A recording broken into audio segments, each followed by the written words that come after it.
Gênesis capítulo 42. Os irmãos de José no Egito. Quando Jacó soube que no Egito havia trigo, disse a seus filhos: Por que estão aí olhando uns para os outros? Disse ainda: Ouvi dizer que há trigo no Egito. Desçam até lá e comprem trigo para nós, para que possamos continuar vivos e não morramos de fome. Assim, 10 dos irmãos de José desceram ao Egito para comprar trigo. Jacó não deixou que Benjamim, irmão de José, fosse com eles, temendo que algum mal lhe acontecesse. Os filhos de Israel estavam entre outros que também foram comprar trigo, por causa da fome na terra de Canaã. José era o governador do Egito, e era ele que vendia trigo a todo o povo da terra. Por isso, quando os irmãos de José chegaram, curvaram-se diante dele, com o rosto em terra. José reconheceu os seus irmãos logo que os viu, mas agiu como se não os conhecesse. E lhes falou asperamente: De onde vocês vêm? Responderam eles: Da terra de Canaã, para comprar comida. José reconheceu os seus irmãos, mas eles não o reconheceram. Lembrou-se então dos sonhos que tivera a respeito deles, e lhes disse: Vocês são espiões, vieram para ver onde a nossa terra está desprotegida. Eles responderam: Não, meu senhor, teus servos vieram comprar comida. Todos nós somos filhos do mesmo pai. Teus servos são homens honestos e não espiões.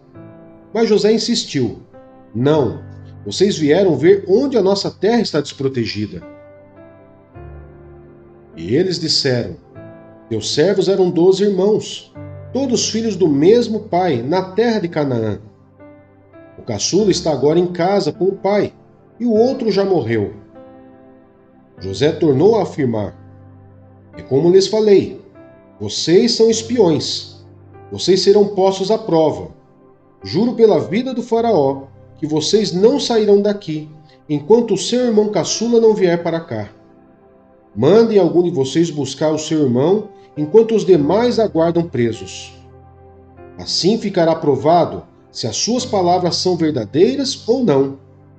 Se não forem, juro pela vida do faraó, que ficará confirmado que vocês são espiões. E os deixou presos 3 dias.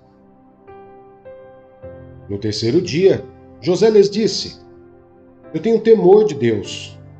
Se querem salvar sua vida, façam o seguinte: se vocês são homens honestos, deixem um dos seus irmãos aqui na prisão, enquanto os demais voltam, levando trigo para matar a fome de suas famílias. Tragam-me, porém, o seu irmão caçula, para que se comprovem as suas palavras e vocês não tenham que morrer. Eles se prontificaram a fazer isso e disseram uns aos outros: Certamente estamos sendo punidos pelo que fizemos ao nosso irmão. Vimos como ele estava angustiado, quando nos implorava por sua vida, mas não lhe demos ouvidos. Por isso nos sobreveio esta angústia. Rúben respondeu: Eu não lhes disse que não maltratasse o menino? Mas vocês não quiseram me ouvir. Agora teremos que prestar contas do seu sangue. Eles, porém, não sabiam que José podia compreendê-los, pois ele lhes falava por meio de um intérprete. Nisso, José retirou-se e começou a chorar. Mas logo depois voltou e conversou de novo com eles. Então escolheu Simeão e mandou acorrentá-lo diante deles. A volta para Canaã. Em seguida, José deu ordem para que enchesse de trigo suas bagagens, devolvesse a prata de cada um deles, colocando-as nas bagagens, e lhes dessem mantimentos para a viagem. E assim foi feito. Eles puseram a carga de trigo sobre os seus jumentos e partiram. No lugar onde pararam para pernoitar, um deles abriu a bagagem para pegar forragem para seu jumento e viu a prata na boca da bagagem. E disse a seus irmãos: Devolveram a minha prata. Está aqui em minha bagagem. Tomados de pavor em seu coração e tremendo, disseram uns aos outros: Que é isto que Deus fez conosco? Ao chegarem à casa de seu pai Jacó, na terra de Canaã, relataram-lhe tudo o que lhes acontecera, dizendo: O homem que governa aquele país falou asperamente conosco e nos tratou como espiões. Mas nós lhe asseguramos que somos homens honestos e não espiões.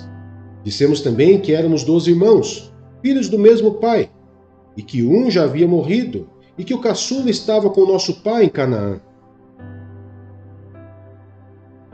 Então o homem que governa aquele país nos disse: Vejamos se vocês são honestos. Um dos seus irmãos ficará aqui comigo, e os outros poderão voltar e levar mantimentos para matar a fome de suas famílias. Tragam-me, porém, o seu irmão caçula, para que eu comprove que vocês não são espiões, mas sim homens honestos. Então lhes devolverei o irmão e os autorizarei a fazer negócios nesta terra. Ao esvaziarem as bagagens, dentro da bagagem de cada um estava a sua bolsa cheia de prata. Quando eles e seu pai viram as bolsas cheias de prata, ficaram com medo. E disse-lhes seu pai Jacó: Vocês estão tirando meus filhos de mim. Já fiquei sem José, agora sem Simeão, e ainda querem levar Benjamim. Tudo está contra mim. Então Rúben disse ao pai: Podes matar meus 2 filhos se eu não o trouxer de volta. Deixe-o aos meus cuidados, e eu o trarei. Mas o pai respondeu: Meu filho não descerá com vocês. Seu irmão está morto, e ele é o único que resta. Se qualquer mal lhe acontecer na viagem que está por fazer, vocês farão esses meus cabelos brancos descerem à sepultura com tristeza.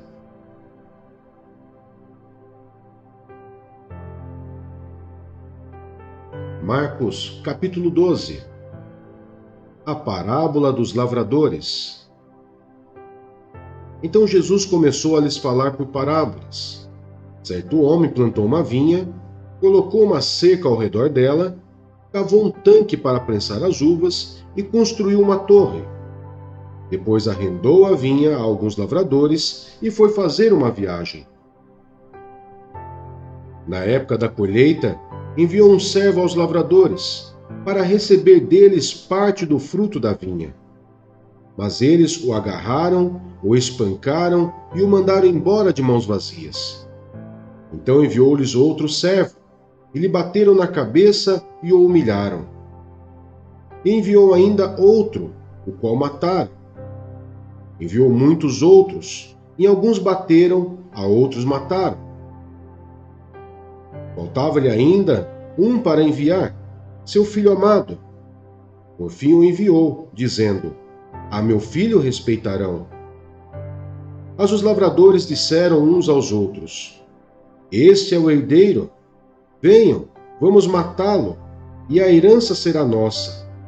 Assim, eles o agarraram, o mataram e o lançaram para fora da vinha. O que fará então o dono da vinha?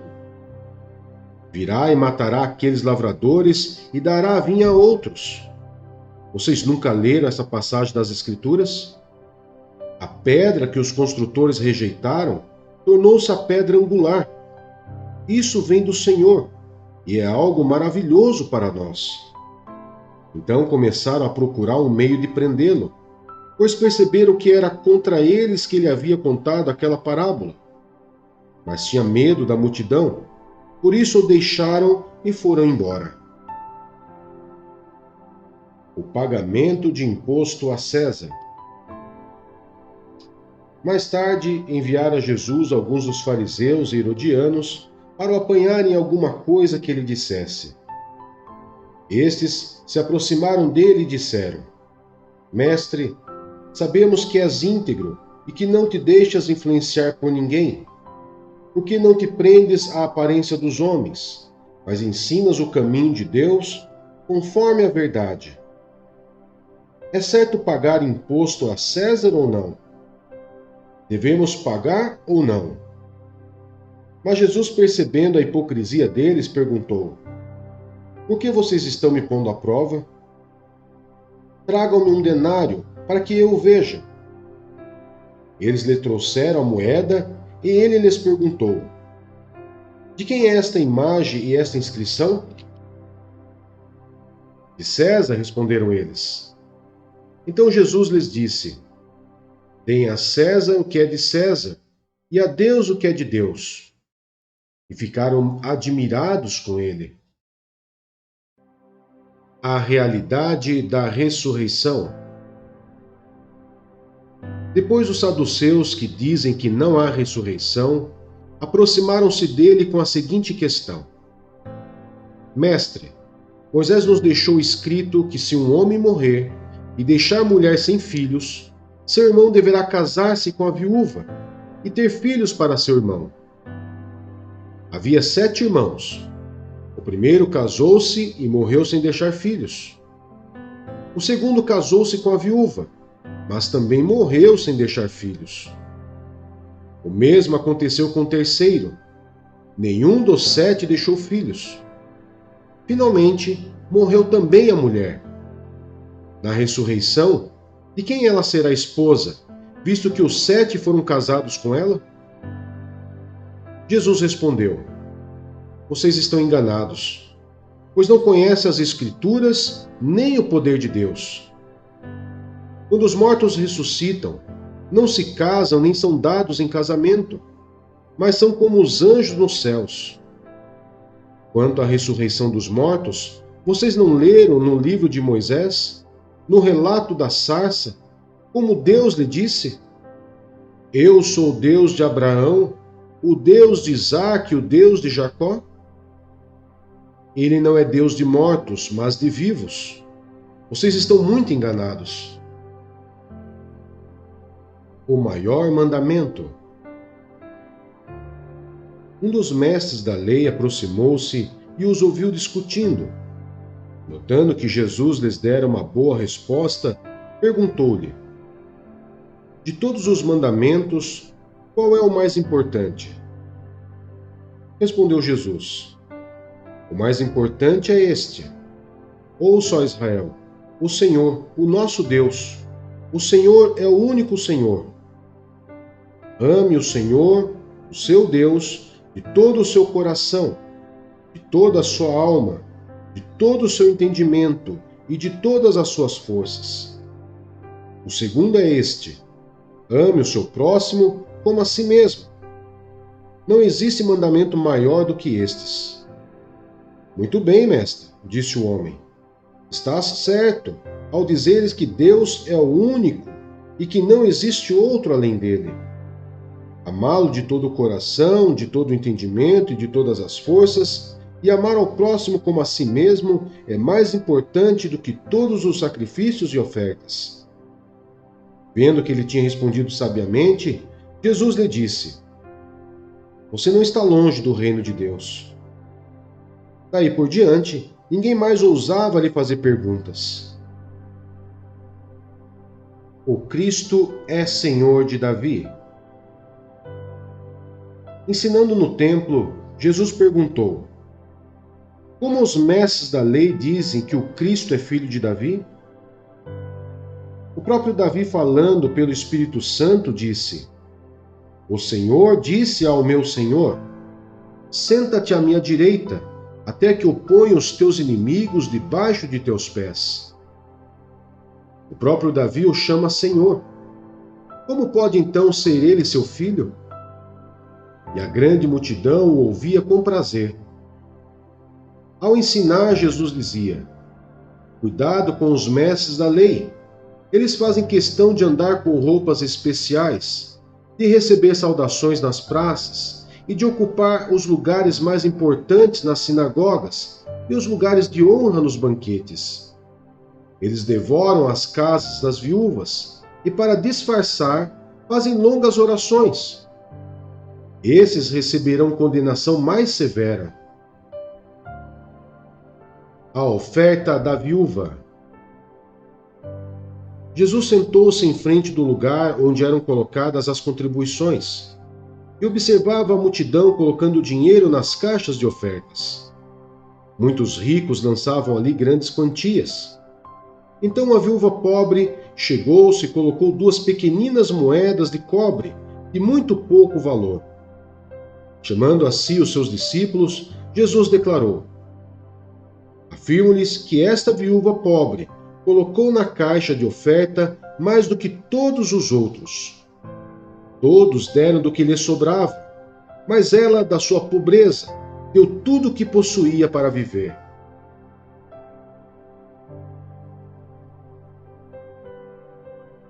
Jó, capítulo 8. Bildade. Então Bildade de Suá respondeu: Até quando você vai falar desse modo? Suas palavras são um grande vendaval. Acaso Deus torce a justiça? Será que o Todo-Poderoso torce o que é direito? Quando seus filhos pecaram contra ele, ele os castigou pelo mal que fizeram. Mas se você procurar a Deus e implorar junto ao Todo-Poderoso, se você for íntegro e puro, ele se levantará agora mesmo em seu favor e o restabelecerá no lugar que por justiça cabe a você. O seu começo parecerá modesto, mas o seu futuro será de grande prosperidade. Pergunte às gerações anteriores e veja o que os seus pais aprenderam, pois nós nascemos ontem e não sabemos nada. Nossos dias na terra não passam de uma sombra. Acaso eles não o instruirão? Não lhe falarão? Não proferirão palavras vindas do entendimento? Poderá o papiro crescer senão no pântano? Sem água cresce o junco? Mal cresce, e antes de ser colhido seca-se, mais depressa que qualquer grama. Esse é o destino de todos os que se esquecem de Deus. Assim perece a esperança dos ímpios. Aquilo em que ele confia é frágil, aquilo em que se apoia é uma teia de aranha. Encosta-se em sua teia, mas ela cede. Agarra-se a ela, mas ela não aguenta. Ele é como uma planta, bem regada ao brilho do sol, espalhando seus brotos pelo jardim, entrelaça as raízes em torno de um monte de pedras e procura um lugar entre as rochas. Mas, quando é arrancada do seu lugar, este a rejeita e diz: Nunca vi. Esse é o fim da sua vida, e do solo brotam outras plantas. Pois o certo é que Deus não rejeita o íntegro, e não fortalece as mãos dos que fazem o mal. Mas quanto a você, ele encherá de riso a sua boca, e de brados de alegria os seus lábios. Seus inimigos se vestirão de vergonha, e as tendas dos ímpios não mais existirão.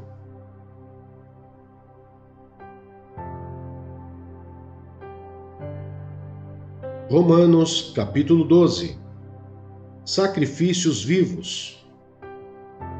Portanto, irmãos, rogo-lhes pelas misericórdias de Deus que se ofereçam em sacrifício vivo, santo e agradável a Deus. Esse é o culto racional de vocês. Não se amoldem ao padrão deste mundo, mas transformem-se pela renovação da sua mente, para que sejam capazes de experimentar e comprovar a boa, agradável e perfeita vontade de Deus. Por isso, pela graça que me foi dada, digo a todos vocês: ninguém tenha de si mesmo um conceito mais elevado do que deve ter, mas ao contrário, tenha um conceito equilibrado, de acordo com a medida da fé que Deus lhe concedeu.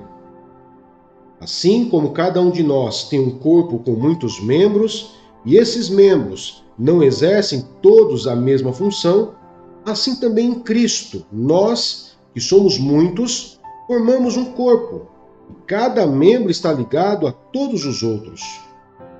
Temos diferentes dons, de acordo com a graça que nos foi dada.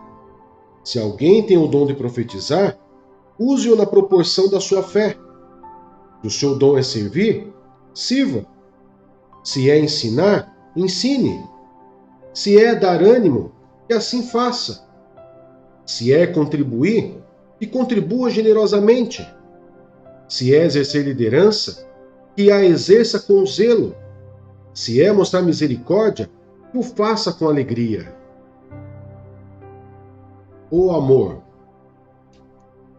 O amor deve ser sincero. Odeiem o que é mal. Apeguem-se ao que é bom. Dediquem-se uns aos outros com amor fraternal. Prefiram dar honra aos outros mais do que a si próprios. Nunca lhes falte o zelo. Sejam fervorosos no espírito. Sirvam ao Senhor. Alegrem-se na esperança. Sejam pacientes na tribulação. Perseverem na oração. Compartilhem o que vocês têm com os santos em suas necessidades. Pratiquem a hospitalidade. Abençoem aqueles que os perseguem. Abençoem e não os amaldiçoem. Alegre-se com os que se alegram. Chorem com os que choram. Tenham a mesma atitude uns para com os outros. Não sejam orgulhosos, mas estejam dispostos a associar-se a pessoas de posição inferior. Não sejam sábios aos seus próprios olhos. Não retribuam a ninguém mal por mal.